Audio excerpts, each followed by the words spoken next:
visita aquí en los estudios de Sensación Térmica, un poquito sobre arte, un poquito sobre lo que está realizando en el Centro Cultural Esquel Melipal y la posibilidad de acercarse allí y entender un poco y aprender un poco sobre arte.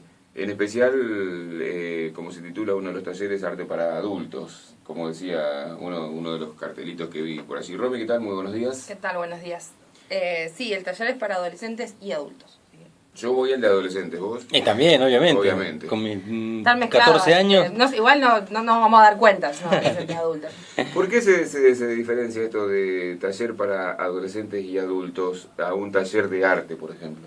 Y porque por lo general cuando uno dice taller de arte es un taller de plástica, donde uno va a hacer, ¿no? Donde se les proponen diferentes consignas para realizar obras propias. En cambio, lo que yo hago es taller de historia del arte, por lo tanto es un taller teórico, donde vemos desde siglo XX, tanto en Europa como en América. Pero esas son las grandes diferencias. Si uno se sitúa por ahí, Romy, en la temática del arte latinoamericano, lo charlamos la otra vez, pero desde tu punto de vista, más allá de que la escuela o la universidad siempre marque una tendencia, una línea, ¿cuáles serían los dos o tres puntos claves en la historia del arte latinoamericano que son ejes fundamentales a lo largo de la historia del arte? Y yo diría, dentro del campo argentino, por ejemplo, buenísimo, en el 20 con Petoruti, que viene y genera dos estrategias de choque y de fricción. Él viene con las ideas europeas del cubismo, el futurismo, el surrealismo, y el gusto argentino era bastante pacato. Ellos seguían viendo una línea tradicional, ¿no? Claro, esa línea del realismo bastante común, digamos, y aburrida ya en un punto. Yo lo nombraría a él porque él, con toda su historia, va desde el choque generando nuevos salones de exposición donde pone estas obras completamente vanguardistas y a su vez va metiendo de a poco estas obras en los grandes salones, entonces amplía el gusto. Adelantándome un poco, los 60 con el Ditela. El Instituto de Ditela marcó un antes y un después en el arte argentino, sin duda. Además nos posicionó como una metrópoli de arte. Sí. Tenemos un cóndor dando vuelta acá en el estudio, no se va más. Y ya más que nada por el gusto particular, nombraría Tropicalia de Brasil. Ah, mirá, qué bueno. Con Caetano y con todos los muchachos. Tropicalia no solo fue un movimiento musical, sino que en realidad empezó poético también, ¿no? Empezó con las artes plásticas. Mirá. Empezó con una muestra donde se creía que el arte no era solamente pictórico, y se crearon deberían hacer saloncitos donde se representaba toda la cultura brasileña. Digo, vos entrabas a un aula y había arena, palitos, candombe, entrabas a otros y estabas en una favela, entonces era ya una ambientación, y de ahí fue que Caetano y Chico Buarque, etcétera, tomaron esa idea y salió Tropicalia, y fue en contra de la dictadura que estaba en ese momento y también marcó como un antes y un después en Brasil.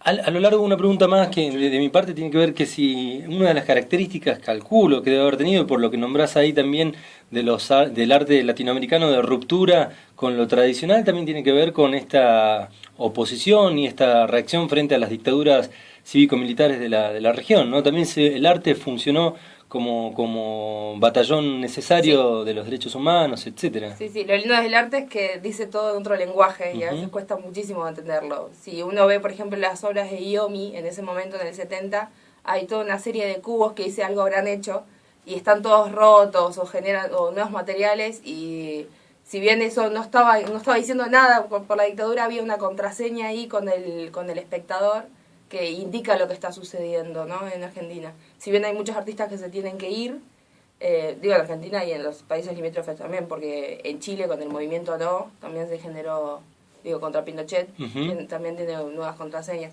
Pero sí, el arte se permitió poder estar al mismo tiempo y poder ir denunciando. O Juan Carlos Romero también tiene una serie excelente de afiches contra la dictadura. Las portadas de la revista Humor, que son consideradas un hecho artístico en sí, ¿no? También en la época de la dictadura militar. Sí. Y con respecto al tema, Romy, según tu opinión, en la época de la dictadura, ¿esto qué hizo? ¿Desvalorizar o, en todo caso, valorizar más a los artistas? ¿Se autovalorizaron más en contra de o se desvalorizó? Pasa que viene ya de un proceso de los 60 con el Itela, porque el Itela fue tan controversial y generó obras que en ese momento no eran tomadas como obras de arte, que ese proceso parece que se extendió casi hasta los 90, porque luego el arte era tomado, el arte de la calle, digo, cuando salieron con las crisis, ¿no? Pero yo diría que sí, que los 70 sirvió para revalorizar a los artistas y colocar a algunos en la cumbre, a artistas jóvenes que de repente empezaban a hablar más y se pudieron meter dentro del circuito del arte, que es bastante cerrado. En el Itela es como un canal también de transmisión de las nuevas posibilidades artísticas, como el pop que había nacido allá en algún momento determinado, me parece que en Norteamérica, pero también tiene una revalorización del arte pop aquí en Latinoamérica, ¿no? Sí, yo no diría arte pop. ¿Cómo se le puede decir? Para mí es más arte de vanguardia, arte de controversia, arte y política. El Itela tenía arte y política también. Sí. Las obras son netamente políticas. Hay una muestra del itinerario del 68, que fue por el que cerró el Instituto de Tela.